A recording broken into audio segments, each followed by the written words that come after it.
Well, if I don't complain a little bit about it, nobody will think I have any self-respect. They'll think I'm just sogging in it and soaking up the attention that I get in my infirmity. So if I complain about it and let everybody know, then they'll know I have a little self-respect. You know what? That isn't what comes across. What comes across is a crotchety old man. You see?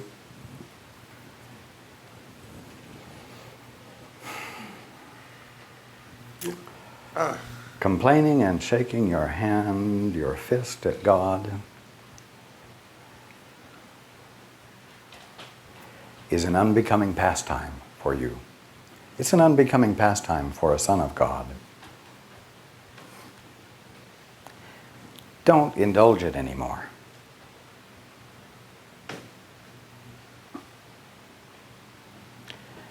Well, you say, I still got the feeling. I don't like this. Good. Stay with that feeling. Ask yourself, why don't you like it? I said, because inherent in you is the memory that this is not your birthright. Which means, to some degree, you remember your birthright.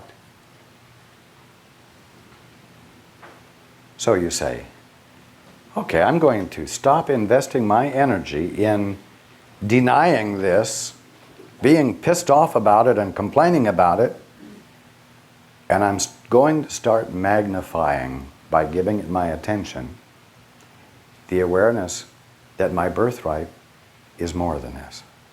That's what I'm going to give my attention to. And I'm going to stop ignoring all of the good steps that have occurred in favor of grousing about and griping about the things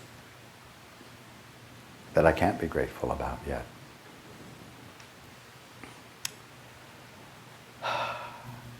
There's an old saying. It really is true.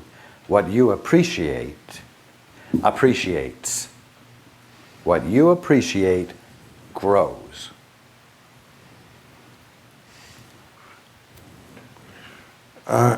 You remind me of the fact that most of the fellows that I meet and see think I'm getting better, and you're right. I am. I agree.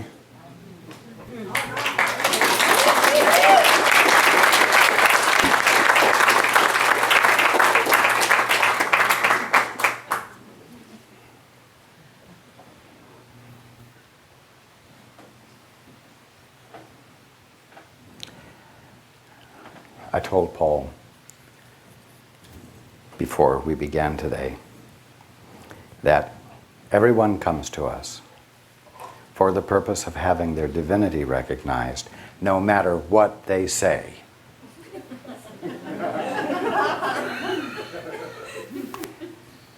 Now, just to make it clear, that statement is true. It could be said by every single one of you. Anyone who comes into your experience for the purpose of having their divinity recognized, their value, their essential meaningfulness. They come into your experience for the purpose of having it recognized, no matter what they say.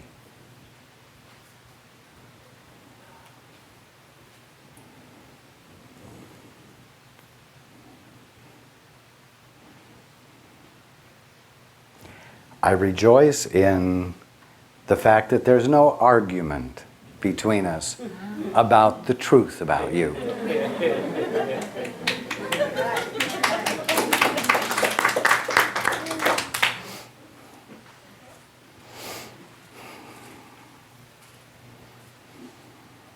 We will take a break. Okay. Let me just thank you very, very much.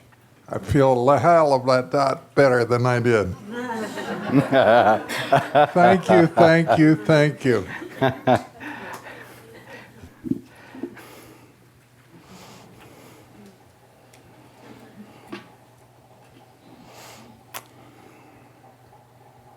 Honesty really is the best policy.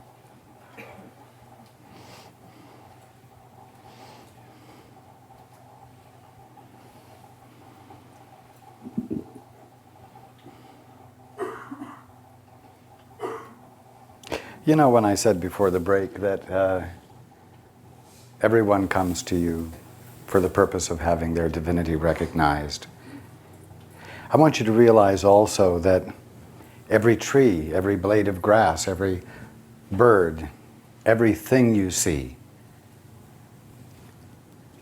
is there to have its divinity recognized. Do you see? So you have the opportunity to do what you're supposed to do in church in every moment. Have the holy experience of recognizing the divinity of whatever is in your face.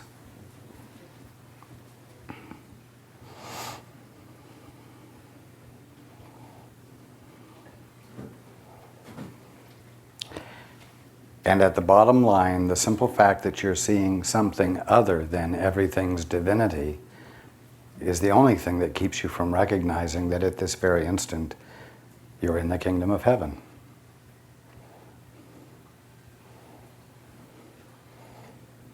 I know I keep saying this over and over again, but the definitions you give to everything are the only things that keep you from seeing the face of God everywhere.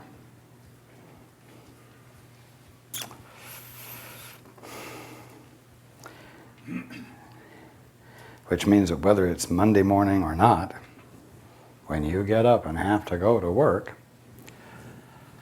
for another week,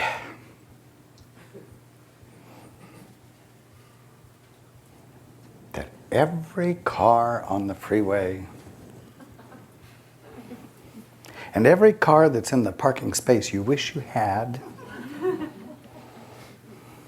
and the pile of stuff on your desk, instead of having the meanings you have given to it all, truly has the meaning God is being right there. And if you actually would express a little bit of curiosity to see its divinity, you might leap out of bed on Monday mornings. I know that's carrying it a little too far. But it really isn't carrying it too far at all.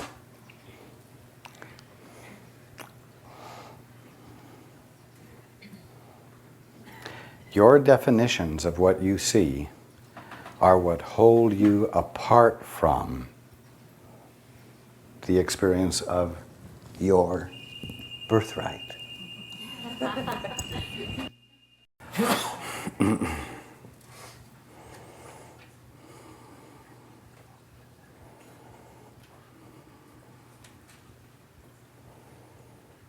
So, who has a question?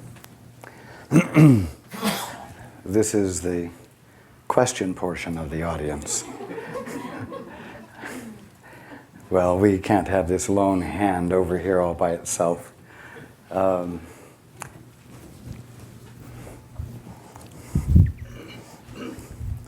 Your hands all have company. Yes.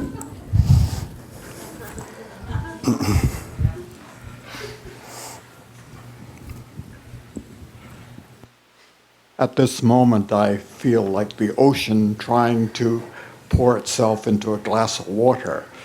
It's overflowing and overwhelming.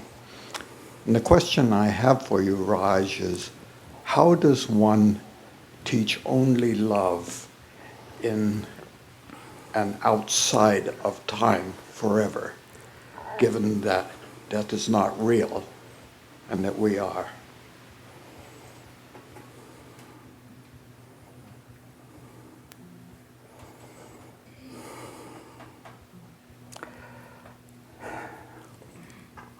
The only way, the only way you or anyone else can teach love is to succumb to it yourself. And then by your very presence, you will teach it. But it will not be something you can describe or give a how-to to.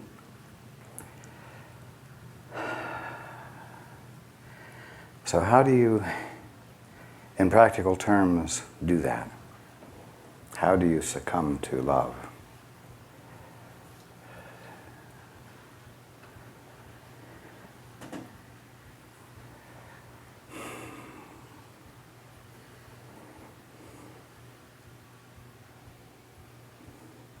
Well, you've got to find some way to let it in.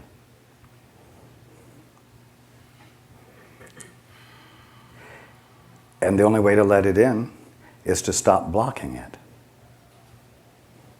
It is what you have to do is stop doing what kept it out.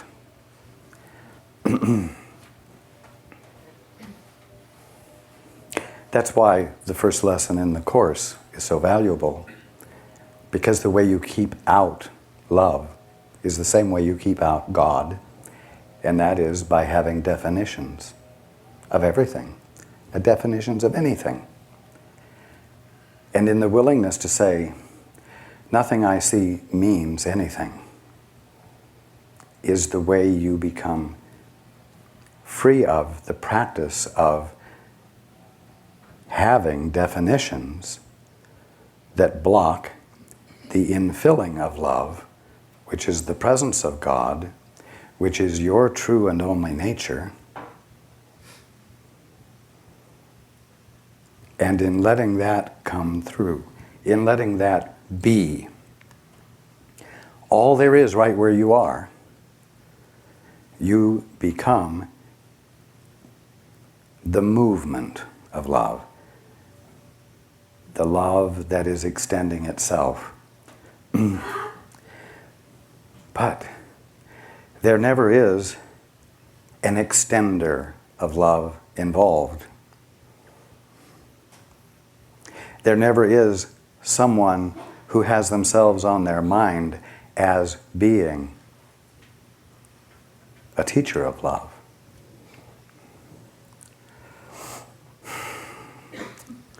So, again, it's so simple. Because as I said, every blade of grass, every leaf on the tree is an opportunity to see the divinity that is there. And in the desire to see the divinity that you don't have any knowledge of at the moment, or so it would seem, you become free of the definitions you superimposed on it, such as, oh, well, it's just matter, or, oh, it's all illusion, or whatever definitions you give to it. And there's the opportunity for the influx of its meaning, with a capital M, to register with you. Well, what is that? That's letting in God.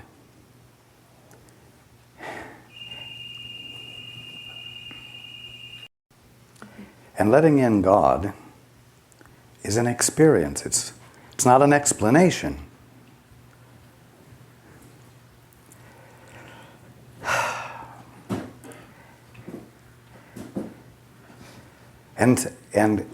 And you just are the presence of love that everyone and everything can feel. So, it isn't reading books, it isn't attending church, it's being defenseless with a simple blade of grass. It's being defenseless with the pull chain on the ceiling fan.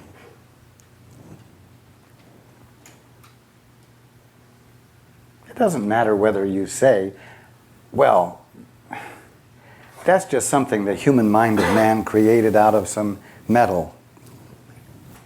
It doesn't matter what you say or think about it. if there is something there that you are experiencing, become defenseless against it by abandoning the definition you gave it. Be willing to not know what it is. Because in that void of not knowingness, there is an emptiness which can be filled by what was always there, you see. And then a simple thing that appears to be an inanimate collection of little balls made out of metal that's purely utilitarian can begin to register with you as love itself. Living love that is recognizable and looks like that, but it doesn't even matter anymore what it looks like, because it's alive.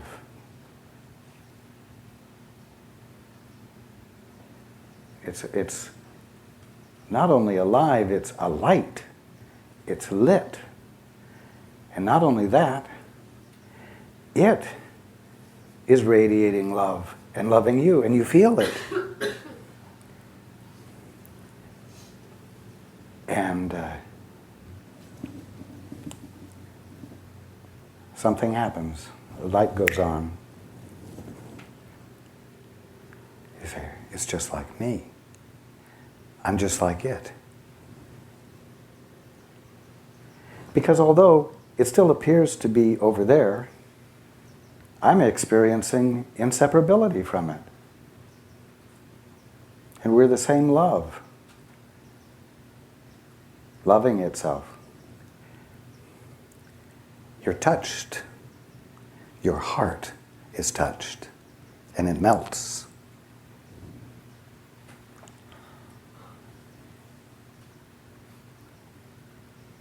What you thought it was doesn't even matter anymore. And the fact that it didn't disappear doesn't matter to you anymore. Which maybe you thought it would because it was all illusion.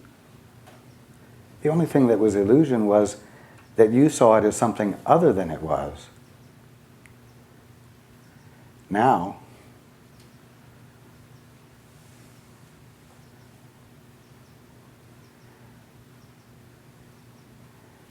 you're willing to let it be the way it appears to be, because the appearance isn't what matters and never was what mattered, and what you thought it was never mattered and doesn't matter.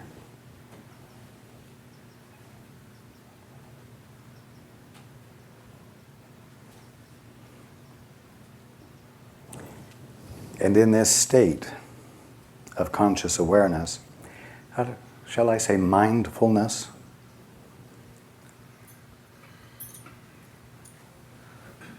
There's no materiality. There's no space and no time. You're not fooled by an apparent experience of distance that would suggest time, because not only is the love there as the chain, the same love that you are, so is the intervening space. And there is an experience of the perfection, and these simply are inadequate words, but the experience of perfection, the perfection of everything.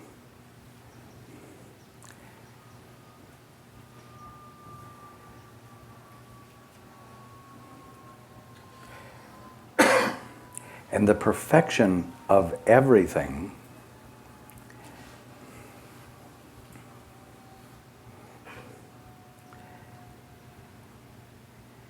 is experienced as something that is paradoxical. It is absolutely one and indivisible, exquisitely and perfectly indivisible, but at the same time constitutes an absolutely infinite experience of diversity that truly isn't diverse at all. And the unity is the unity of you. And yet, you might say you have suddenly gotten infinitely bigger. And yet, as with each individual ball on the pull chain, you, apparently identifiable, was sitting there in the chair.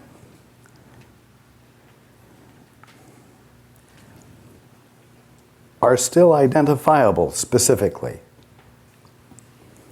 even though simultaneously the experience is a universal experience. Now, when Paul is joined with me, defenselessly as he is right now, he is experiencing somewhat of what I am talking about.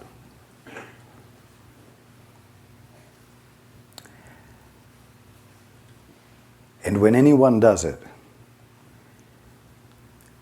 it is felt beyond his apparent physical shape. He teaches love. By being the place where love can happen, and not by conscious design. Because that which has a conscious design to teach love is that which is separate from the love. You see? It's the same thing with being a teacher of God. One who is a teacher of God is one who's abandoned whatever his definitions of those words meant and allowed himself to be in the not knowing place, free of definitions, and who has invited God in and said, "Thy will, not mine, be done." And who has said it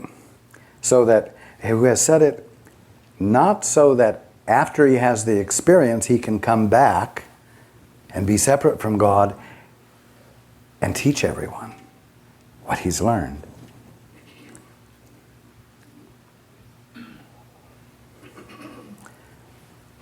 Where all of you are headed is to that place where you say, "Thy will, not mine, be done." And you let yourself into that place, and then you stay there forever. Then you're a teacher of God, except the words won't make any sense to you.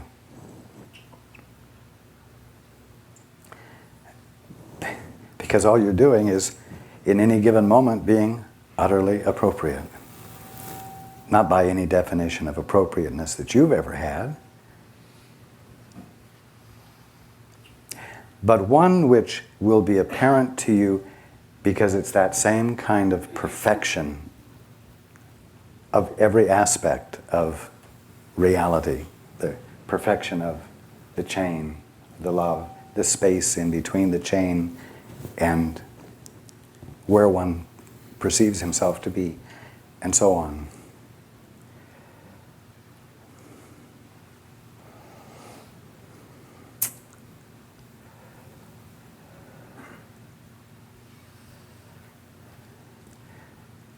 The teacher of love is the one who finds himself to be totally helpless, totally unqualified to be a teacher of love, without any capacity to be anything of value on his or her own. And instead of resisting that experience, stays with it, allows it. In that place of incapacity, of perceived incapacity. One is free of definitions.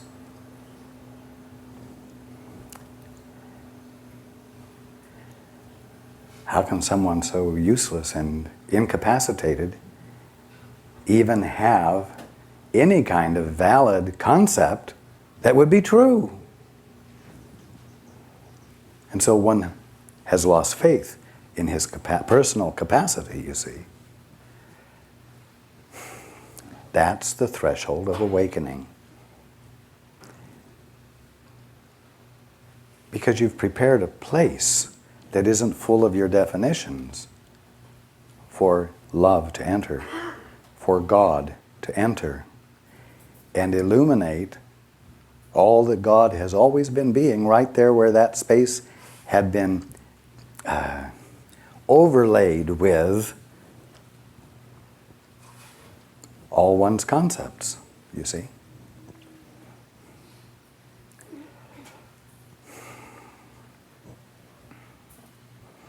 As many of you know, I've been asking Paul for quite some time to be in that place all the time.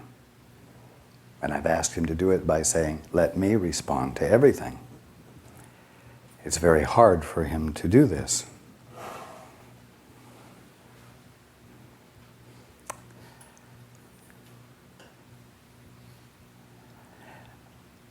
But until he allows himself, and this I say this not to draw the focus to Paul, but because it applies to everyone. I ask him to do this because if he will do it without having an ace up his sleeve, an option to take control later, in the experience he has of letting me respond to everything, he will be able to remember the fullness of what it felt like to not be in control and to experience the movement of creation as something not separate from him. That's how you be a teacher of love. That's how you be a teacher of God. That's how you wake up.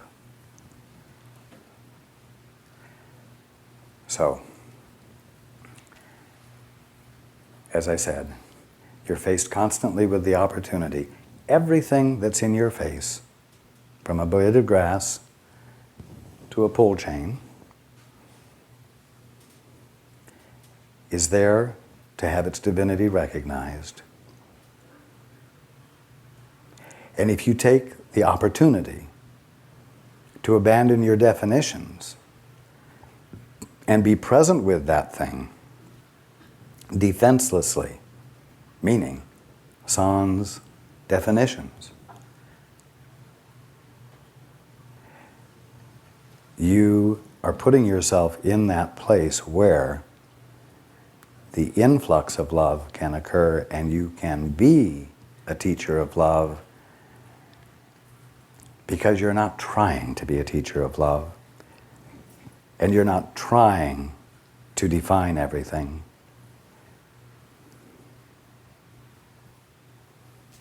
You see?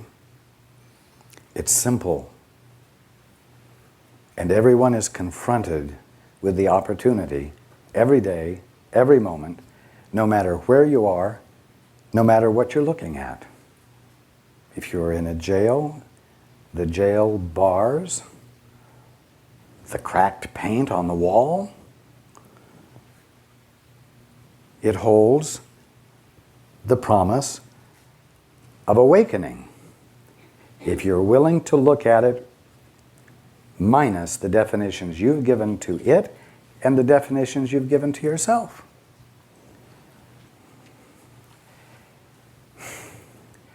You wake up by doing nothing. By being nothing. I mean by that, by not being a concept. A righteous person, an unrighteous person.